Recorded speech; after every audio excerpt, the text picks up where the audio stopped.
Hi ನಮಸ್ಕಾರ ಎಲ್ರಿಗೂ, welcome back to my YouTube channel. ನಾನಿವತ್ತು ಟೊಮೊಟೊ ಹಾಕಿ ಅಕ್ಕಿ ಹಪ್ಪಳ ಮಾಡೀನಿ. ಯಾವ ಥರ ಮಾಡೀನಿ, ಅದಕ್ಕೆಲ್ಲ ಏನೇನು ಇಂಗ್ರೀಡಿಯೆಂಟ್ಸ್ ಹಾಕೀನಿ ನೋಡಂಬರ್ರಿ.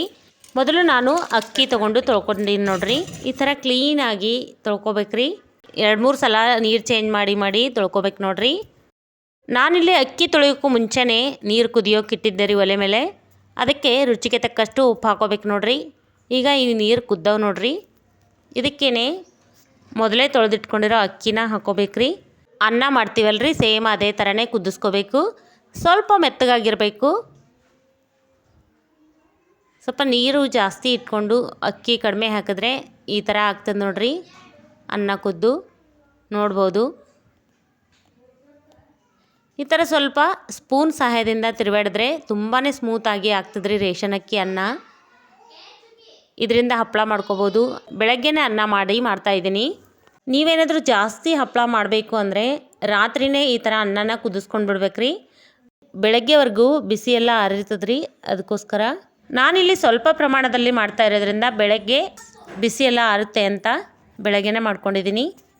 ತುಂಬಾ ಬಿಸಿಯಾಗಿತ್ತು, ಮಿಕ್ಸರ್ಗೆ ಹಾಕೋಕ್ಕೆ ಬರೋಲ್ಲ ಅಲ್ರಿ. ಹಾಗಾಗಿ ನಾನು ಸ್ವಲ್ಪ ಈ ಥರ ತಟ್ಟೆ ಒಳಗೆ ಹಾಕ್ಕೊಂಡು ಆರಿಸ್ಕೊಳ್ತಾ ಇದ್ದೀನಿ. ಅನ್ನ ಬಿಸಿ ಆರಿದ್ಮೇಲೆ ಹಾಕೋಬೋದು. ಈ ಅನ್ನ ಎಲ್ಲ ಆರೋವರೆಗೂ ಸ್ವಲ್ಪ ಬಿಸಿನೀರನ್ನು ಕಾಯಿಸ್ಕೋಬೇಕು ನೋಡ್ರಿ. ಈಗ ಬಿಸಿ ಅನ್ನ ಆರದು ನೋಡ್ರಿ. ಸ್ವಲ್ಪ ಈ ಥರ ತಣ್ಣಗಾದ ಕೂಡಲೇ ಮಿಕ್ಸರ್ ಜಾರ ಒಳಗೆ ಹಾಕ್ಕೊಂಡು ಬಿಡ್ಬೇಕ್ರಿ. ನೋಡ್ಬೋದು, ನಾನು ಇದ್ರೊಳಗೆ ಎಷ್ಟು ಹಿಡಿತದೆ ನೋಡ್ರಿ ಅಷ್ಟನ್ನು ಹಾಕೋತೀನಿ ರೀ ಅನ್ನ. ನೋಡ್ರಿ, ನಮ್ಮ ನೀರು ಈ ಥರ ಕೈದಾವ ನೋಡ್ರಿ. ಈ ಥರನೇ ಹೊಯ್ದಾಡ್ತಿರ್ಬೇಕು. ರಾತ್ರಿ ಮಾಡಿರೋ ಅನ್ನ ಉಳಿದಿರ್ತದೆ ನೋಡ್ರಿ, ಆ ಅನ್ನದಿಂದನೂ ಮಾಡ್ಕೋಬೋದ್ರಿ. ತುಂಬಾ ಚೆನ್ನಾಗಿ ಆಗ್ತಾವ್ರಿ ಹಪ್ಪಳ. ನೋಡ್ರಿ, ಈ ಪ್ರೊಸೀಜರ್ನ ಕರೆಕ್ಟಾಗಿ ನೋಡಿಕೊಂಡ್ರೆ ಮಾತ್ರ ನಿಮ್ಗೆ ಅರ್ಥ ಆಗ್ತದೆ. ಇವಾಗ ನೋಡ್ರಿ, ಅನ್ನನ ಮಿಕ್ಸರ್ ಒಳಗೆ ಹಾಕೊಳಗತ್ತೀನಿ ರೀ.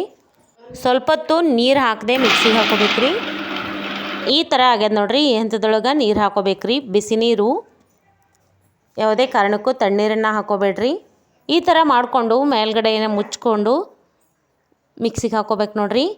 ಮ್ಯಾಲೆ ಈ ಥರ ಒಂದು ಬಟ್ಟೆ ಸಹಾಯದಿಂದ ಹಿಡ್ಕೋಬೇಕ್ರಿ. ಬಿಸಿನೀರು ಹಾಕೋದ್ರಿಂದ ತುಂಬಾ ಬಿಸಿಯಾಗಿರ್ತದೆ. ಹಾಗಾಗಿ ಕೈ ಸುಡೋ ಸಾಧ್ಯತೆ ಇರ್ತದೆ, ನೋಡಿಕೊಂಡು ಮಾಡ್ಕೋರಿ.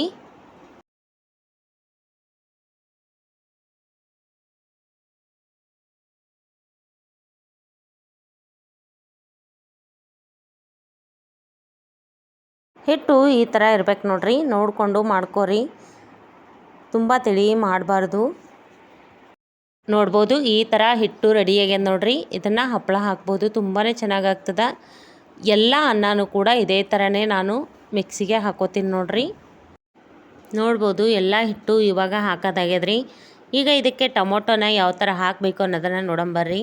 ನಾನಿಲ್ಲಿ 2 ಟೊಮೊಟೊ ತೊಗೊಂಡಿನಿ ರೀ. ಇದನ್ನು ಸಣ್ಣದಾಗಿ ಕಟ್ ಮಾಡ್ಕೊತೀನಿ ರೀ. ಮತ್ತು ಈ ಥರ ಹಣ್ಣಾಗಿರೋ ಹಣ್ಣು ಮೆಣಸಿನ್ಕಾಯಿನ ತೊಗೊಂಡಿನಿ ರೀ. ಈ ಥರ ಮುರಿದು ನಾನು ಯಾವ ಜಾರಲ್ಲಿ ಅನ್ನನ ಮಿಕ್ಸಿ ಮಾಡ್ಕೊಂಡಿದ್ದೀನಿ ನೋಡಿರಿ, ಅದೇ ಜಾರಲ್ಲಿ ಈ ಥರ ಮೆಣಸಿನ್ಕಾಯಿ ಹಾಕ್ಕೊಂಡಿನಿ ನೋಡಿರಿ ಮುರಿದು. ಮತ್ತು ಸಣ್ಣದಾಗಿ ಕಟ್ ಮಾಡ್ಕೊಂಡಿರೋ ಟೊಮೊಟೊ ಹಾಕ್ಕೊಂಡಿನಿ ರೀ. ಎರಡನ್ನೂ ಮಿಕ್ಸರ್ಗೆ ಹಾಕೋಬೇಕ್ರಿ. ಸ್ವಲ್ಪ ರುಬ್ಬಿ ಈ ಥರ ಬಿಸಿನೀರನ್ನು ಹಾಕೋಬೇಕು ನೋಡಿರಿ.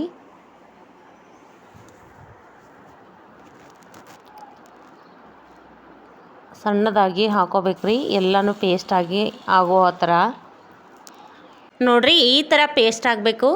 ನೋಡ್ಬೋದು, ಇದನ್ನು ಈ ಹಿಟ್ಟೊಳಗೆ ಸೇರಿಸ್ಕೋಬೇಕು ನೋಡ್ರಿ. ಎಲ್ಲನೂ ಸರಿಯಾಗಿ ಮಿಕ್ಸ್ ಮಾಡ್ಕೋಬೇಕ್ರಿ. ಈ ರೆಸಿಪಿ ನೋಡ್ತಾ ನನ್ನದೊಂದು ವಿನಂತಿ ಅದ ರೀ, ಅದನ್ನು ಕೇಳಿಸ್ಕೊಂಡ್ಬಿಡ್ರಿ. ಫ್ರೆಂಡ್ಸ್, ನೀವೇನಾದರೂ ನಮ್ಮ ಚಾನಲ್ಗೆ ಹೊಸಬ್ರಾಗಿದ್ದರೆ ಪ್ಲೀಸ್ ನಮ್ಮ ಚಾನಲ್ನ ಸಬ್ಸ್ಕ್ರೈಬ್ ಮಾಡಿರಿ. ಬೆಲ್ ಐಕಾನ್ನ ಒತ್ತಿರಿ. ಹೀಗೆ ಮಾಡೋದ್ರಿಂದ ನನ್ನ ವಿಡಿಯೋದ ಪ್ರತಿಯೊಂದು ನೋಟಿಫಿಕೇಷನ್ ನಿಮ್ಮ ಮೊಬೈಲ್ಗೆ ಬರ್ತದೆ. ಆಗ ಫಸ್ಟ್ ವಿಡಿಯೋ ನೀವೇ ನೋಡ್ಬೋದು. ನೋಡ್ರಿ, ಎಲ್ಲನೂ ಹಾಕಿ ಈ ಥರ ಸರಿಯಾಗಿ ಮಿಕ್ಸ್ ಮಾಡ್ಕೊಂಡಿನಿ ನೋಡ್ರಿ. ಇದಕ್ಕೆ ರುಚಿಗೆ ತಕ್ಕಷ್ಟು ಉಪ್ಪು ಹಾಕೋಬೇಕ್ರಿ. ಅನ್ನ ಮಾಡುವಾಗ ಸ್ವಲ್ಪ ಹಾಕಿರೋದ್ರಿಂದ ಇವಾಗ ನೋಡಿಕೊಂಡು ಹಾಕೋರಿ. ಮತ್ತು ನಾನು ಅಜ್ವಾನ ಹಾಕ್ಕೊಳ್ತಾ ಇದ್ದೀನಿ. ನಿಮ್ಗೆ ಅಜ್ವಾನ ಬೇಡ ಅಂದರೆ, ಸೇರಲ್ಲ ಅಂದರೆ ಸ್ಕಿಪ್ ಮಾಡ್ಬೋದು. ಇದು ಎಲ್ಲನೂ ಸರಿಯಾಗಿ ಮಿಕ್ಸ್ ಮಾಡ್ಕೋಬೇಕು ನೋಡ್ರಿ. ಈ ಥರ ಸ್ವಲ್ಪ ಗಟ್ಟಿ ಅನಿಸಿದ್ರೆ ಮತ್ತೆ ಬಿಸಿನೀರು ಕಾಸ್ಕೊಂಡು ಹಾಕೋಬೇಕ್ರಿ. ಹಪ್ಪಳ ಹಾಕೋ ಅದಕ್ಕೆ ಬರಬೇಕು, ಅಲ್ಲಿವರೆಗೂ ಬಿಸಿನೀರು ಹಾಕ್ಕೊಂಡು ಕಲಿಸ್ಕೊತಾನೆ ಇರಬೇಕು. ನೋಡ್ಬೋದು, ಈ ಥರ ಆಗ್ಯದ. ಇದನ್ನು ಬಿಸಿಲಲ್ಲೇ ಒಣಗಿಸ್ಕೋಬೇಕು ನೋಡ್ರಿ. ನಾನು ಈ ಥರ ಒಂದು ಕವರ್ನ ಹಾಸ್ಕೊಂಡಿದ್ದೀನಿ ರೀ. ಅದ್ರ ಮೇಲೆ ಈ ಥರ ಹಪ್ಪಳ ಹಾಕಿ ಸ್ವಲ್ಪ ಅಗಲ ಮಾಡ್ಕೋತೀನಿ ನೋಡ್ರಿ. ಇದೇ ಸೌಟಿಂದ ಇಷ್ಟಾದರೆ ಕರೆಕ್ಟಾಗಿ ಆಗ್ತದೆ ರೀ. ಇದಕ್ಕಿಂತ ತೆಳ್ಳಗೆ ಹಾಕ್ಕೊಳಕ್ಕೇನು ಹೋಗಬೇಡ್ರಿ. ಬಿಸಿಲಲ್ಲಿ ಒಣಗಿ ತುಂಬಾ ತೆಳ್ಳಗೆ ಆಗ್ತದೆ ರೀ ಈ ಹಪ್ಪಳ. ಎಲ್ಲನೂ ಇದೇ ಥರನೇ ಹಾಕ್ಕೋಬೇಕು ನೋಡ್ರಿ. ನಾನು ಮಾಡಿರೋ ಕ್ವಾಂಟಿಟಿಗೆ ಇಷ್ಟೊಂದು ಹಪ್ಪಳ ರೆಡಿ ಆಗ್ಯಾವ ನೋಡ್ರಿ. ಬೆಳಗ್ಗೆ ಬೇಗನೆ ಹಾಕಿದ್ದೆ, ಸಂಜೆವರೆಗೂ ಈ ಥರ ಆಗ್ಯಾವ ನೋಡ್ರಿ ಹಪ್ಪಳ. ಟ್ರಾನ್ಸ್ಪರೆಂಟಾಗಿ ಕಾಣಿಸ್ತಾ ಇದ್ದೇವೆ ನೋಡ್ಬೋದು. ನಾನು ಪ್ಲಾಸ್ಟಿಕ್ ಕವರ್ ಮೇಲೆ ಹಾಕಿರೋದ್ರಿಂದ ಈ ಥರ ಸುಲಭವಾಗಿ ಕಿತ್ಕೋತಾವ ನೋಡ್ರಿ. ಎಲ್ಲನೂ ಇದೇ ಥರನೇ ಬೆಚ್ಕೋತೀನಿ ರೀ. ನೋಡ್ರಿ 2 ದಿವಸ ಒಣಗಿಸಿ ತೆಗೆದ್ಮೇಲೆ ಈ ಥರ ರೆಡಿ ಆಗ್ಯಾವ ನೋಡ್ರಿ ಹಪ್ಪಳ. ಒಣ ಮೆಣಸಿನ್ಕಾಯಿ ಮತ್ತು ಟೊಮೊಟೊ ಹಾಕಿ ಮಾಡಿರೋದ್ರಿಂದ ಕರಿದೆ ಕೂಡ ತುಂಬ ಟೇಸ್ಟಿಯಾಗಿ ಆಗ್ಯಾವ್ರಿ ಹಪ್ಪಳ. ನಾನು ಮಾಡಿರೋ ಥರ ಅನ್ನ ಮಾಡಿ ಆದರೂ ಮಾಡ್ಕೊರಿ, ಅಥವಾ ಉಳಿದಿರೋ ಅನ್ನದಲ್ಲೂ ಕೂಡ ಮಾಡ್ಕೋಬೋದು. ನೀವು ಒಂದ್ಸಲ ಟ್ರೈ ಮಾಡಿರಿ, ಹೆಂಗೆ ಬಂದಂತ ಕಾಮೆಂಟ್ ಮಾಡಿರಿ. ಹಾಗೆ ನಮ್ಮ ಚಾನಲಲ್ಲಿ ಬೇರೆ ಬೇರೆ ಕುರುಡ್ಗಿ ಮತ್ತು ಸಂಡಿಗೆ ಮತ್ತು ಬೇರೆ ಬೇರೆ ವೆರೈಟೀಸ್ ಹಪ್ಪಳ ಎಲ್ಲವನ್ನು ತೋರಿಸಿದ್ದೀನಿ ಮಾಡಿ. ಒಂದ್ಸಲ ಚಾನಲ್ಗೆ ವಿಸಿಟ್ ಕೊಟ್ಟು ನೋಡಿ ಎಲ್ಲವನ್ನು, ಆದರೆ ಟ್ರೈ ಮಾಡಿ ನೋಡಿರಿ. ಈ ಥರ ಮಾಡಿ ಬಿಸಿಲಲ್ಲಿ ಒಣಗಿಸಿ ವರ್ಷಾನುಗಟ್ಲೆ ಇಟ್ಕೊಂಡು ತಿನ್ಬೋದು ನೋಡ್ರಿ. ಕರೆದ ಮೇಲೆ ಈ ಥರ ರೆಡಿ ಆಗ್ಯಾವ ನೋಡ್ರಿ.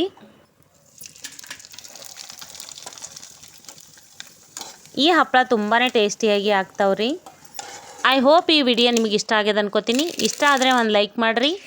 ಸಿಗೋಣ ಮತ್ತೊಂದು ವಿಡಿಯೋದೊಂದಿಗೆ. ಅಲ್ಲಿವರೆಗೂ ಹೀಗೆ ಸಪೋರ್ಟ್ ಮಾಡ್ತಾಯಿರಿ. Thank you for watching this video.